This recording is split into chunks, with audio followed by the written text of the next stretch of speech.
Hi, everybody. Can you guys hear me? Raise your hand, dance, do something. Okay. All right. We have a party going on. There we Uh, go. so I want to go ahead and introduce myself, and I'll introduce my guest here, David, as well. I know that Brent Gove usually hosts this meeting, and he's out traveling the world right now, spreading the good word. So I'm Rosie Rodriguez, and I'm out of the LA area in California. And this is David Golden, and he's out of the Las Vegas area. And today we're going to talk about some of the things that are really exciting and important about agent attraction, about why so many agents are joining our team, and what has worked and what has not worked. And hopefully that adds some value to your groups and your organizations. Is there any particular question that you guys might have or are wondering before we get started? Feel free to speak up. I'm going to say before we get started too, that Rosie is my sponsor and I love her. And she's at 996 agents today. So we're on the road to 1,000 for Rosie. We're hoping it happens in the next 30 minutes, but that might be pushing it. So give Rosie some love. She almost hit 1,000 today. Maybe tomorrow. For sure. Thank you so much, David. We're very excited, and let's talk about that. I mean, now that we're talking about agent attraction, and I've been with the company for, I would say it's just over 2 years. And at the very first event that I attended was Puerto Vallarta, and I actually came. I had already signed up with a company, and I was talking to David Golden about the company, and he was really excited as well. However, he wanted to see for himself, so flew out to Puerto Vallarta and said, Rosie, if I'm going to do this, you better be there too. So I went, and 2 years, 2 months, and 10 days later, here we are with almost 1,000 agents.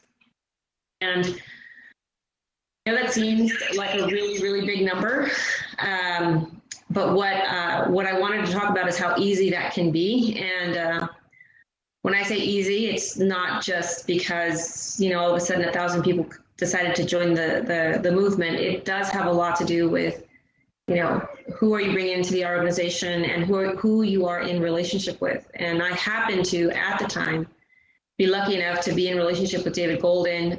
We were accountability partners prior to both deciding to join EXP. And we had a history, just knew each other in the industry. We had a passion for health. We had connected. We were working on our goals, and EXP came along.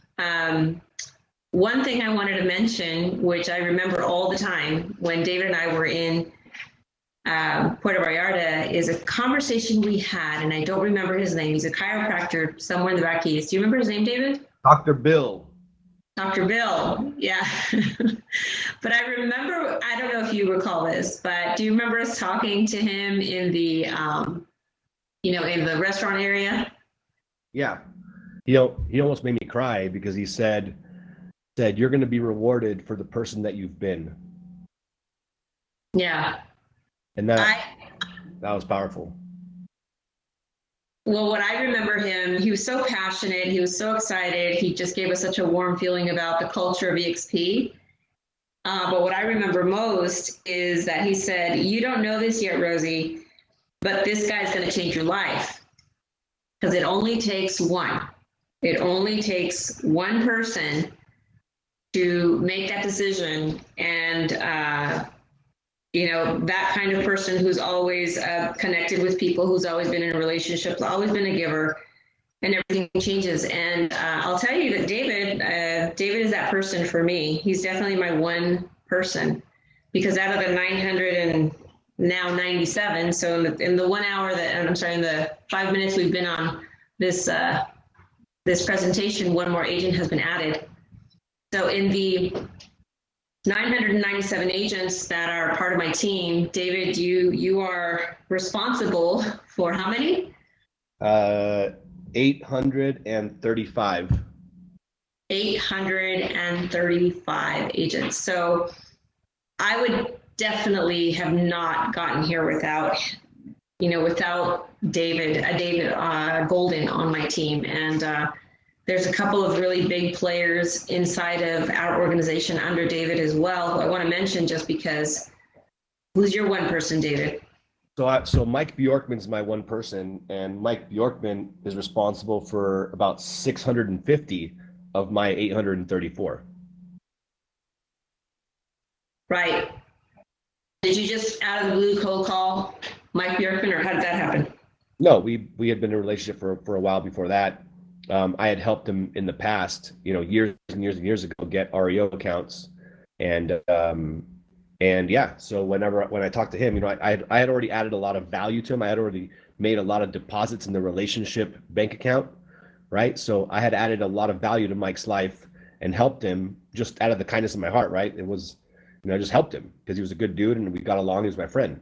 So that's how this thing grows really, really big. Like Rosie and I had a relationship. I had a relationship with Mike.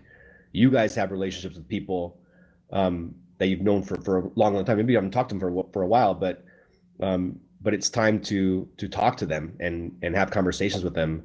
And if you've been a good friend, and if you've been, someone that they can look up to, they'll follow you. They'll listen. They'll be open to it. And once they watch this, they'll figure it out. Because you just can't beat this model. Period. Mike sold his 4 franchises. He had 4 HomeSmart franchises. He sold them all and came over within 90 days. Something that I was on the phone yesterday with someone on our team, David, and we were talking about, or the question was, so how do I get the team, in particular, they said, how do I get these guys to kind of move along with me? How do I get them to get excited? And what transpired in that conversation, guys, is that if you've already got your team going, you might have 2 people, you might have 25 people, 50, 100, whatever it is. But there's usually people that are really motivated and driven, and they kind of float to the top and say, "This is I want to build, and how do I build?" And they show up, right? And so obviously, in the beginning, very early in the beginning of this, David was all in. He dove in head first.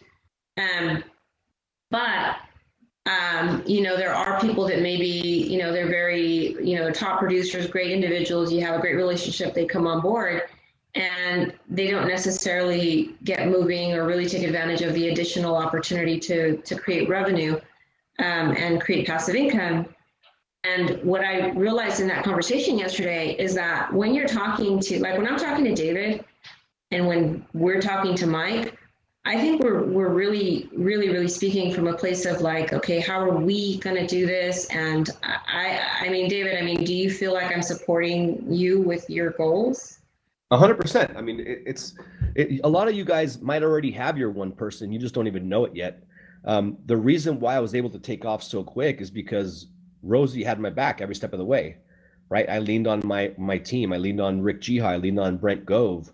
I leaned on Gene Frederick. Like I was able to do this because of the support of my team and because of the encouragement from my team, right? So a lot of you guys might already have those people in your life and in your organizations, but they might not be, because it takes, you got to stay motivated, right? You can get really excited about the revenue share and the stock and the company and everything, and then you get rejected 3, 4, 5 times, and you kind of get discouraged, right? Or a couple months go by and you do some transactions because revenue share is not growing fast enough or whatever, and it just, you got to stay motivated. But not only stay motivated, you got to keep your team motivated. You got to keep your key players motivated, because if they lose their momentum, it's crippling to your own organization. So I'm always staying in touch with my leaders, right? Brent Gove reaches out to me all the time, right? He stays in touch with me because I'm one of his leaders, right? So I stay in touch with my leaders, and you guys need to stay in touch with your leaders. And if they're not leaders yet, but you think they have the potential to be leaders, encourage them, help them, push them, get them to watch more webinars, get them to events, just keep in touch with them, keep them excited, keep them fired up. watch the wealth chart with them, you know, whatever it takes. Like just do something that gets them, that continues to keep them focused on the prize, right? And this model has the most unbelievable opportunity that I've ever seen. And it's completely and totally changed my life, and I'll be forever grateful for it. And when I share this model, I share from my heart, and I tell them, like I act like if I'm giving somebody a present, like it's Christmas and I'm giving you a gift, right? And it's up to you if you want to open it or not. But that's the way I come from it, and I don't care how many people reject me. I don't care how many people say no. I don't care how many people say whatever. It doesn't matter to me because I know I'm coming from a place of contribution, and I'm trying to genuinely help them. So maybe it's time to look at your own teams and think, okay, who here have I not been, you know, really supporting at a high level, and start stepping up as that leader for them, because they need that. They need that constant encouragement and constant excitement. You got to keep painting the vision, keep showing them what the dream looks like, right? And keep on showing them, because this is the best thing that's ever happened. So you got to keep that dream alive and keep them pushing forward, even if it's slow building, right? Because sometimes it takes a little bit longer than you'd like, but keep it up. And I'll say, just to add to that, you know, we kind of already had the platform set up where we were on daily calls, but that's one of the things that has really helped us. And I mean, just this morning's call, we're on the phone at 9 o'clock in the morning. We've got $100 penalty if we don't get on within 5 minutes. And that's just been something that we've been rolling with for 2 years, except for holidays and weekends. But having that call every morning focused on whatever it is that's on the table, like, has really moved us forward. I mean, just this morning, we just created another idea in the course of 10 minutes. We're going to implement and run with that. And that's how things happen. And they, like David is saying, during those 5, 10, 15, sometimes half an hour conversations that, you know, you're reconnecting, you're recentering with whatever it is you and your team are working on. I have people that I meet with once a week. I have people that I meet with once a month, whatever it is that works for both parties. But like David said, from my standpoint, I came in to support. I am a big fan of human beings, and I'm a big fan of talent and excited individuals. David is, you know, he's from the very beginning, he's very passionate, he's very excited, he's a big giver. And so when I to David, when I speak to you, like, I'm excited to support you, because I feel like I'm, you know, one of his biggest fans. And if you've got people that you're in business with, you know, if you're not a fan of them, then hey, it's not going to work. But if you've got someone that you brought into the company, and you know, you see the talent potential, you see them, you know, just everything that they're going to do, and support them and encourage them with that, you know, with that fan mentality, with that excitement, from a very authentic place, then just that journey is going to be, it's going to be a reason why they want to stay as part of the team. You know, whether they recruit 50 people or attract 50 people or 2 people, you know, being in relationship with your leaders is really, really rewarding. And we just so happen to also create a different wealth stream from that. So I will tell you that, you know, from the conversation I had yesterday, it was like, hey, if this is about you, like, when we talk, it's not about, you know, you have to do this because I'm trying to grow my organization. So go do this or go do that. You know, or hey, why don't you show up to the meetings, because you don't understand what, you know, this is like. If you're kind of coming from a place of like, you're trying to sell the dream, or you're trying to like instruct people because they're beneath you, so to speak, that's not going to work. You know, this is the conversation between David and I. It's like, hey, so I was talking about this, I was talking about that, this happened, that happened, something is birthed in that conversation, and all of a sudden I'm like, oh my God, you know, like he says, he has an idea, and then like I sprinkle it with like fairy dust, you know, and then it just kind of like blows up. But it's really about him, you know, it's about like all the things that, you know, can be created or co-created. And I think there was a hand up back there, if I'm not mistaken. Yeah, so they're saying, Stacy's asking right now, and Kathy, what do those calls consist of? So basically, we call every day at 9 a.m. She calls one week, I call the next week. There's a $100 penalty for not picking up by 9:05. Or calling back by 9:05. And then we just Venmo immediately. And that's the case. That's the accountability. That's why we've been doing it. We've been doing that for the last 2 years and 2 months that I've been with the company, like every single day, 9 a.m. And it's basically she's my sponsor, right? So I would say do that with your frontline sponsor, second level, whatever. It doesn't really matter. Just find somebody that you can actually stay accountable to. And the conversation is always like, hey, what did you do yesterday? What are you going to do today? I mean, it's just basically those two questions.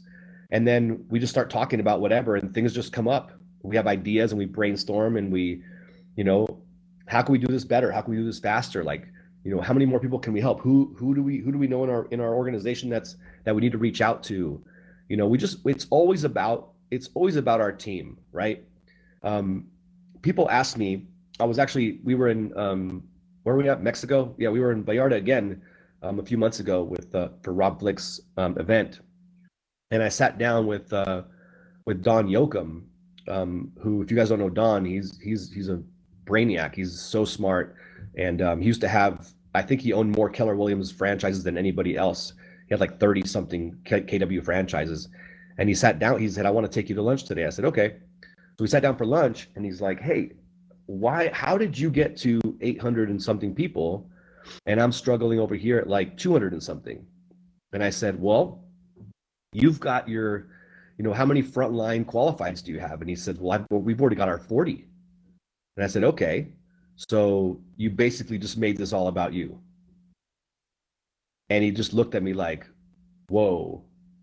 Said, because if you're only thinking about getting to 40, that's all about you. That's being totally and completely selfish, right? I'm like, the reason why I got to 800 and something is because I made it all about my team. And I'm structuring my team and helping them build their organizations, right? So I might only have 21 FLQAs right now, or 22, and I'm losing money on my 6th level. Yeah, I am.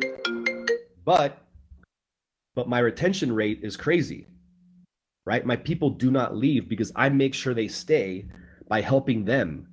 So I will stack people under my teammates so that I can create alignment between them, especially if they're in the same marketplace.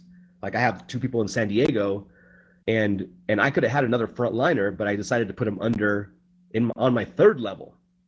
So yeah, I made a sacrifice, right? Because I knew that putting Brent Conley and Jesse Zagorski together in San Diego would create power in San Diego, rather than having Jesse and Brent Conley both under me and having them compete against one another. So I create collaboration with my team versus competition. And that is how you get to an organization that quickly, because then there's no stopping them, right? Like, Brent and Jesse together are way more powerful than Brent and Jesse going against each other. Right? So yeah, I might lose some money up front, but long term, this is about people. This is a relationship game, and this is about what's best for your teammates, not what's best for you. So that would be my thing, right? That's, to me, was the most powerful thing that I even realized that I did, right? When I was talking to Don, because I was like, damn, you already got your 40. He's like, yeah, but I'm not making what you're making, and I don't have 800. I have 200. So, I'll let you marinate on that, because that's a real powerful concept. And Don looked at me and he said, you know what? That might be the one nugget I take back from this entire trip, just having this lunch with you. And that was a big compliment to me. So that's a big nugget. So think about it. Yeah, and I'll add to that. Same point, that when we looked at this, I mean, it was so funny because David and I had a little competition. It's like, okay, who's going to get to 40 first, right? We're both a little competitive. And as the months progressed, it was just like, wow, like, this is a little harder than we thought. But I think the reason that developed, like David says, is because it was like, okay, this person is aligned with this person. And so what I realized was, when I looked at Rob Flick's numbers and I looked at Gene Frederick's numbers, I was a little confused as to why they only had, 38, 39, 42. I was like, I don't understand. How do they have like thousands of people in their organization, but they haven't hit their 40, or they were just breaking their 40? And that was, a little over 2 years ago. Well, it was because, they were building roots, right? They were supporting their leaders, and building a very, very strong organization, which is what we're probably all in this room a part of. And doing that is harder, a lot harder than just, bringing on 40 people. I'm still not at 40. I'm about to be at 1,000, however, there's 1,000 lives that have been changed out of the efforts that we put forth over the last 2 years. So that's very, very rewarding. And that's, I think, the bigger picture thinking, right? Versus the short term. The other reason that works is because you only have so much bandwidth. And so, there's only a couple of people that I do, meet with and talk to in the organization on a regular basis, because there's only so many individuals that you can support, right? And continue to operate in whatever your business is. I have 3 other businesses. And so if you try to bring on 40 people, how are you going to support those people? How are you going to grow 40 people? It's not going to happen. You're going to have a couple of leaders, that you can place, your other recruits under, so that they can be supported, because again, it's about them. You have to make sure that people continue to sell real estate, because this is a real estate company. It's not, a recruiting company. It's a real estate company. So think about it as an organization, and find leaders and place people under those leaders so that they can continue to support, and your leaders can lead at a much higher level than they've ever been able to do because of this platform. Yeah, I love, sorry, I'm getting a phone call. I love the leverage piece that also creates. So yeah, if I stack somebody under Mike Bjorkman, right? Then I know that Mike's going to support him. Mike's going to coach him and do the trainings and do the leading, whatever. All the things that I don't really want to do, Mike will do, right? And I can get back to doing what I like to do. So yeah, find your leaders, find somebody that's better than you, and go help them build their team. And as you do that, you create more leverage for yourself too, because then that thing will run by itself, right? I'm traveling all over the country right now, doing events and speaking, whatever. And I'm going to a lot of these places with my team members and helping them. But, I'm not going to have to do that indefinitely, right? I don't even have to do it now. I choose to do it because I want to go support everybody and go help them build it faster. But at some point, I'm not going to need to go, right? They can go on their own. So I'm also creating that sort of leverage too, because at the end of the day, I just want my time. That's freedom for me. So I'm putting in the time now so I can then, have all the time later. Now, I'll add something because, David, you talked about leverage. Some of you guys may say, well, pardon me, I know a lot of people in my area, and, maybe, I produce 40, 50 deals a year, 20, 30, whatever it is. And you're thinking about, well, I'm producing on a day-to-day basis. How do I go about supporting someone else in their business or something like that? You can also, it doesn't have to be so overwhelming and challenging. You could set aside a couple of hours a day and say, hey, who can I connect with that I met at a meeting, an event? Like Sheila Figeron, Brent's sponsor. She met him at a training event, and then just developed a connection and whatnot. But what I was going to say is that you can also think about how you can leverage your own business. And let's say that you're really busy in your business, you can bring on a buyer's agent, right? That's somebody who's going to be part of your team, and that buyer's agent might happen to be a buyer's agent on another team, and they might know a whole bunch of people. You might also be a trainer, and you might love training, but you never had the opportunity to really train and kind of build something under your own umbrella. And so I do have someone on my team who loves training. And so I've given him the platform to be able to train new agents, which he couldn't do at his other office. So think about other ways that you can, create opportunities for other people through, this model, and, continuing to do what you already enjoy doing. I have another trainer, and he's doing all the training virtually. He's like, well, I do love coaching and training agents. It's like, oh, great. Now you do it under this platform. He's creating everything on a virtual platform, and, his group is going to grow. So you have to kind of just get into, whoever comes on your team, find their gifts, or look at your own gifts and look at what maybe you could be sharing or you could be giving away. Cool, guys. We have we got a couple minutes left. Any questions, any last minute questions you guys want to know before we close out today? type them in or turn on your mic. I think there's one question on everybody's mind.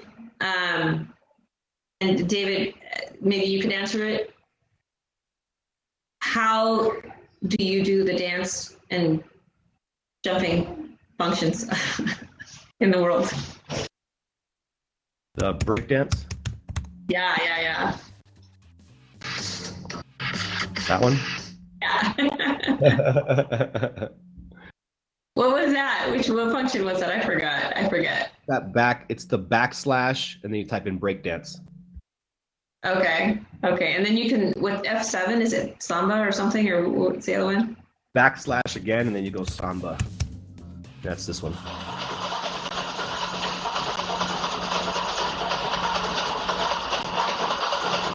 All right, so we got a question from William Cook. How many folks do you have on your daily call? Her and I. It's just us two. So many I reach out to just don't want to hear about EXP. How are you getting agents to take a look? So when you reach out, you don't really talk about EXP, right? When you reach out, you just talk about them. So hey Terry, hey Terry, it's David Golden. How you been, man? I haven't talked to you in a while. And then you just kind of just talk to them about them, right? Like, hey, I see, or stalk them on Facebook first and be like, hey, how's your puppy doing, or how are your dogs, or how are your kids, or like how's life, whatever. It's literally just build a relationship with them, right? Like go add some value, contribute. Like how can you help them, right? Before you start going and spewing EXP at them, right? See how you can help them. How have you been? What's going on? Whenever they're done telling you how their life is, right? Let them talk, let them shine. And whenever they're done talking, then they're going to ask you naturally, like, what are you up to? And then you can say, oh my God, I joined this new company XP. Have you heard of it? Oh yeah, I've heard about it. Blah, blah, blah. I'm like, have somebody sat you down and actually explained the model and how it works to you? Like, has somebody actually sat you down and like, could you explain the model back to me? And they're like, no, can't. I said, well, look, just do me a favor and take a look at this webinar. And after that, you're going to have some questions because, you just are. So would you just take a look at the webinar and spend 30 minutes? It could completely change your life, because it has for me. And then just get them to watch the webinar. That's all you got to do. You don't have to try to sell them EXP or shove it down their throat. Adam Bailey, great work. 680. Yeah, dude, you're crushing it, bro. Good job. He was in Mexico too. And you joined about the same time. Yeah, you joined about the same time as we did. So congratulations on your growth, bro. That's incredible. 680 is a big deal. I'm going to jump in here only because it is 12 o'clock and I'm going to have to go into another meeting. And I know, David, you've got a call as well. But I just want to thank everybody for attending. Congratulations for everybody to plugging in and taking this opportunity very serious. And I hope to meet you guys at the next event. David, is there anything else you wanted to add?